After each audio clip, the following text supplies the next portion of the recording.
Breaking news చూస్తున్నాం. Johnny master కు court 14 రోజుల రిమాండ్ విధించింది. తాను ఎవరిపైనా లైంగిక వేధింపులకు పాల్పడలేదని జానీ మాస్టర్ అన్నారు. పోలీసుల విచారణలో తనపై వచ్చిన ఆరోపణలకు జానీ సమాధానమిచ్చారు. కావాలనే తనపై ఫిర్యాదు చేశారని అన్నారు. న్యాయ పోరాటం చేసి నిజాయితీగా బయటకు వస్తానని తెలిపారు జానీ.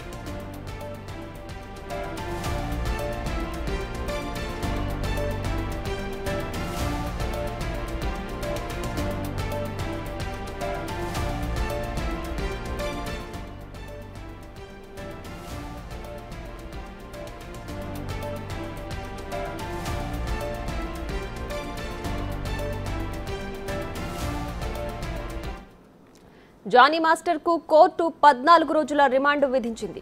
తాను ఎవరిపైనా లైంగిక వేధింపులకు పాల్పడలేదని జానీ మాస్టర్ అన్నారు. పోలీసుల విచారణలో తనపై వచ్చిన ఆరోపణలకు జానీ మాస్టర్ సమాధానమిచ్చారు. కావాలనే తనపై ఫిర్యాదు చేశారని అన్నారు. న్యాయ పోరాటం చేసి నిజాయితీగా బయటకొస్తానని అన్నారు జానీ మాస్టర్.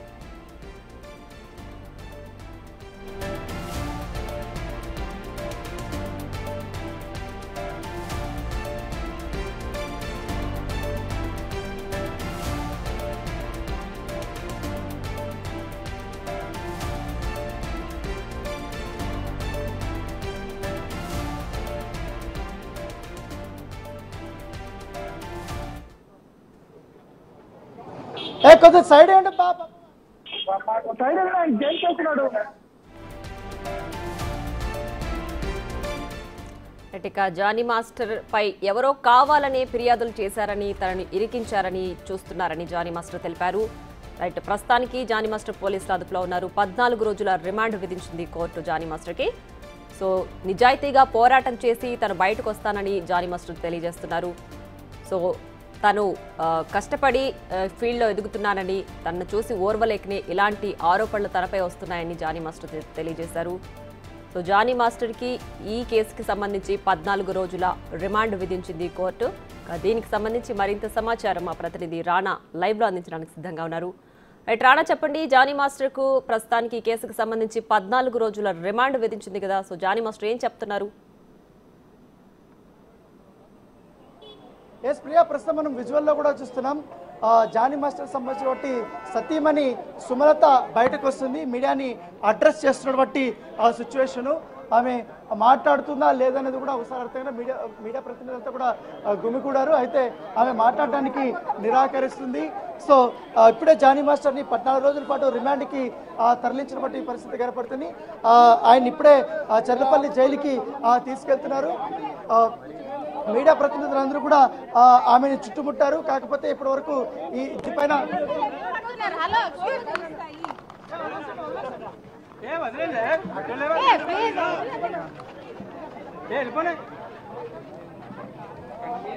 సో కుటుంబ సభ్యులు కూడా ఎవరు మాట్లాడడానికి నిరాకరిస్తున్నటువంటి నేపథ్యం ఏర్పడుతుంది. నిన్ననే కొన్ని అలిగేషన్స్ కూడా విక్టిమ్ పైన సుమలత కూడా చేసింది. ఏదైతే జానీ మాస్టర్ని ట్రాప్ చేసింది, ఎక్కడ కూడా మాట్లాడనివ్వలేదు. ఒకసారి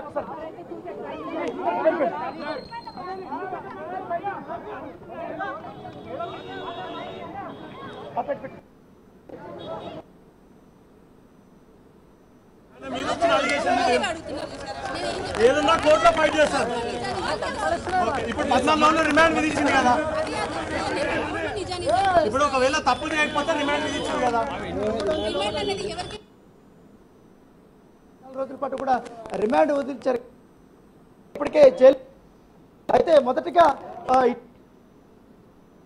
అక్కడి నుంచి దాదాపు 12 గంటల ప్రాంతంలో ఆయన రాజనగర్ చేసి అత్తాపూర్లో ఉన్నటువంటి జోయ్ హాస్పిటల్లో వైద్య పరీక్షలు చేసిన తర్వాత అక్కడ దాదాపు 20 నిమిషాల పాటు జానీ మాస్టర్ ని అక్కడ పెట్టారు. పెట్టిన తర్వాత పోలీసులు అక్కడి నుంచి తీసుకొని వచ్చి ఉప్పరపల్లి కోర్టుకి తీసుకొచ్చిన పరిస్థితి కనపడుతుంది. సో ఉప్పరపల్లి కోర్టు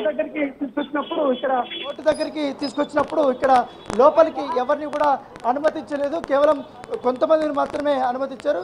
ఇంపార్టెంట్ కేసులు ఉన్నటువంటి వారిని మాత్రమే ఇక్కడికి అనుమతించారు. మిగతా కూడా గేట్లు వేసేసినటువంటి నేపథ్యం కనపడుతుంది. జానీ మాస్టర్ సంబంధించినటువంటి కుటుంబ సభ్యులు సుమలతని, అలాగే సుమలత అసిస్టెంట్ అయినటువంటి మరొక అసిస్టెంట్ కొరియోగ్రాఫర్ని కూడా లోపలికి మాత్రం పంపించారు. మిగతా కూడా బయటకు పంపించేసినటువంటి ఆ నేపథ్యం అయితే కనపడుతుంది. సో ఎట్టకేలకు ఇప్పుడు 14 రోజుల పాటు కూడా రిమాండ్ కాబట్టి దాంతోపాటు ఆల్రెడీ నార్సింగ్ పోలీసులు కూడా జరగబోతుంది.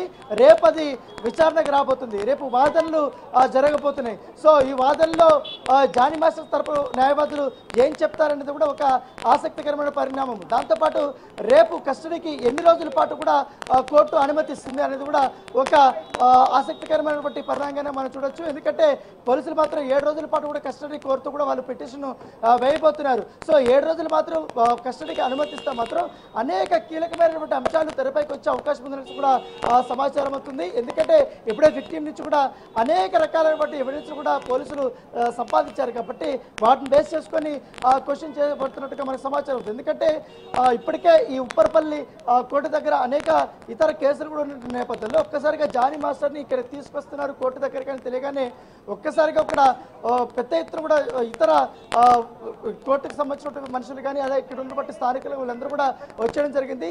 కాసేపు ఇక్కడ ఒక గందరగోళం అనేది కొనసాగింది. అంటే ఎవరు ఎందుకు వస్తున్నారో తెలియట్లేదు. ఎందుకు లోపల వెళ్ళడానికి వాళ్ళు ప్రయత్నించారు. అయితే కోర్టు లోపలికి వెళ్ళడానికి ఎవరికి కూడా పర్మిషన్ లేనటువంటి సిచ్యువేషన్ అయితే కనపడుతుంది. ఏంటనేది కూడా ఇప్పుడు లాయర్ కూడా కొంతమంది మాట్లాడడానికి వారు వస్తున్నారు. అఫీషియల్గా ఏంటి అనేది చెప్పండి. ఏంటండి అంటే 14 days కన్ఫర్మా? కోర్టు 310 వరకు కోర్టు జ్యుడిషియల్ రిమాండ్ ఇచ్చింది. చెంచల్ కూడా తీసుకోపోయిండ్రు. చంచల్ కూడా మేము మిగతా కోర్టుని యాజ్ పర్ లా ప్రకారం ప్రొసీడ్ అవుతాం అంతే. పోక్సో యాక్ట్ ఉంటుందండి, ఇక్కడ ఉండదు బెయిల్, డిస్ట్రిక్ట్ కోర్టుకి వేయాలి. పోక్సో రంగారెడ్డి కోర్టు ఉంటుంది, ఈ కోర్టు జ్యుడిషియల్ కాదు. ప్రజెంట్ అంతవరకు చెప్తానండి. నేను దాఖలు చేశారా పోలీసు వాళ్ళు ఏమన్నా? రిమాండ్ రిపోర్ట్ రిమాండ్ చేశారు 310 వరకు, అంతవరకు. సో ఆయన ఇంతసేపు మనం అనుకున్నాం చర్లపల్లి జైలు కాదు, ఏదైతే జానీ మాస్టర్ని చంచల్ కూడా జైలుకి తీసుకెళ్లారు. ఇప్పుడు ప్రస్తుతానికి మాత్రం రిమాండ్ రిపోర్ట్ మాత్రమే రెడీ అవుతుంది. సో ఖచ్చితంగా కూడా మరిన్ని విషయాలు కూడా మేము చెప్తాము. ఇప్పటి వరకు అయితే ఎటువంటి విషయాలు అయితే మేము బయటకు చెప్పలేమనేసి కూడా లాయర్ చెప్తున్నారు. అయితే కస్టడీ పిటిషన్ కూడా వేయబోతున్నట్టుగా ఆయన సూచన ప్రాయంగా చెప్తున్నటువంటి పరిస్థితి అయితే కనపడుతుంది. అయితే జానీ మాస్టర్ సంబంధించిన లాయర్లు కానీ వాళ్ళందరూ కూడా ఇప్పటికే చేరుకున్నారు. బెయిల్ కోసం కూడా వాళ్ళు ప్రయత్నించారు. అయితే ఇది పోక్సో కిందకు వస్తుంది కాబట్టి పోక్సోకి బెయిల్ పిటిషన్ వేయడానికి ఈ కోర్టులో పర్మిషన్ లేదు. సో ఆ డిస్ట్రిక్ట్ కోర్టు ఉంది కాబట్టి ఆ రంగారెడ్డి డిస్ట్రిక్ట్ కోర్టులో ఈ బెయిల్ పిటిషన్ వేయబోతున్నారు. లేకపోతే కస్టడీ పిటిషన్ కూడా అక్కడే వేయబోతున్నట్టుగా మనకు తెలుస్తుంది. సో ఏదైనా కానీ ఇప్పుడే ఆయన్ని చంచల్ కూడా జైలుకి తరలించడం నేపథ్యం కాబట్టి మరొక 35 నిమిషాల్లో జానీ మాస్టర్ చంచల్ కూడా జైల్లోకి ఆయన తరలించబోతున్నారు. ఆయన అక్కడే ఉండబోతున్నారు. సో ఒకవేళ రేపు కానీ కస్టడీ పిటిషన్ వేసిన తర్వాత ఆయన అనుమతిస్తే అక్కడి నుంచి మళ్ళీ ఒకసారి తీసుకొని వచ్చి ఆయన ఎక్కడ విచారిస్తారు. ఎందుకంటే అదొక మరొక కీలకమైన పాయింట్. సేమ్ విచారిస్తుందా, లేకపోతే నార్సింగ్ పోలీస్ స్టేషన్లో విచారిస్తుందా, లేకపోతే రాజనగర్ డీసీపీ ఆఫీస్లో విచారిస్తుందా అనేది కూడా ఒక సందిగ్ధత అనేది మనకు ఉండబోతుంది. సో ఏదమ్మడికని జానీ మాస్టర్ కేసులో దాదాపు 4 రోజుల నుంచి 5 రోజుల నుంచి కూడా ఒక హైడ్రామా నడిచిన నేపథ్యంలో ఎట్టకేలకి ఇవాళ ఆయన జైలుకు పంపడంతో కథ మాత్రం ఇప్పుడు కొంత మాత్రం సుఖాంతమైందని చెప్పుకోవచ్చు. రేపటి నుంచి అసలైనటువంటి విషయాలు అనేది మనకు బయటకు రాబోతున్నాయి. రైట్, జానీ మాస్టర్ కింది స్థాయి నుంచి ఈ రేంజ్కి ఎదిగిన వ్యక్తి కావాలని ఎవరో వెనకుండి బాధితురాల్ని ముందు నుంచి నడిపిస్తున్నారు అని చెప్పి జానీ మాస్టర్కి సంబంధించిన డాన్సర్స్ కావచ్చు వాళ్ళ కుటుంబ సభ్యులు కూడా ఆరోపిస్తున్నారు. మరోవైపు బాధితురాలేమో ఆధారాలతో సహా బయటపెట్టింది కాబట్టి పోక్సో చట్టం కింద ఆయన పైన కేసు నమోదు చేశారు, ఇప్పుడు అరెస్ట్ చేశారు, 14 రోజులు రిమాండ్ విధించారు. సో ఈ 14 రోజుల రిమాండ్లో ఎవరి వర్షన్ కరెక్టు అనేది నిజాలు తేలాల్సి ఉందంటారా? అంటే ఇక్కడ ఒక వర్షన్, ఎందుకంటే మహిళ అలిగేషన్ చేసింది కాబట్టి అలిగేషన్ నిజమా కాదా అని విచారణ తేలుతుంది.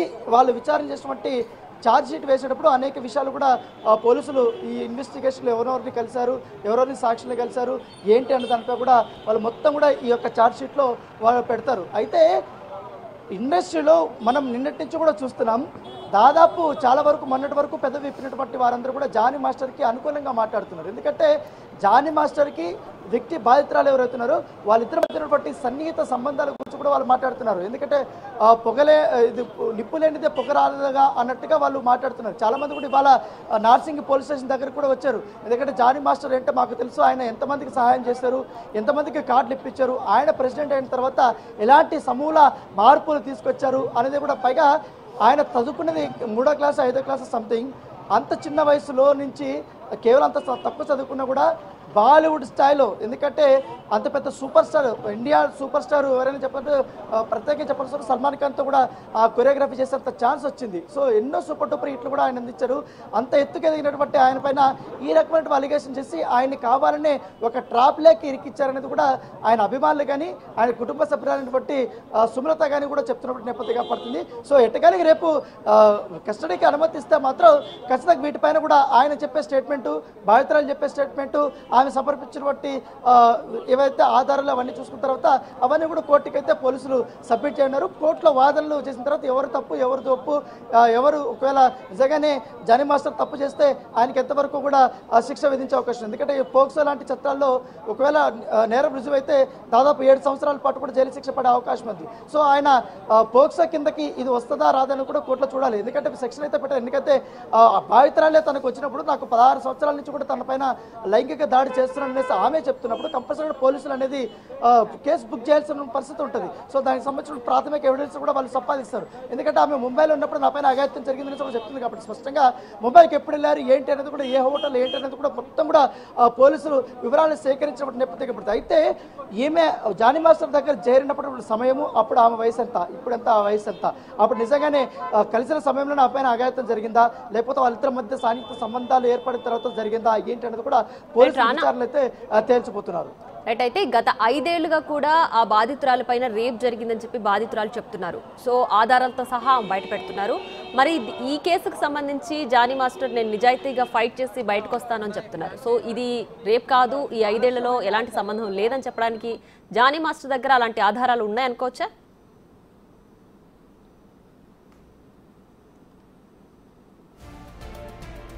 Right Rana, thanks for the updates.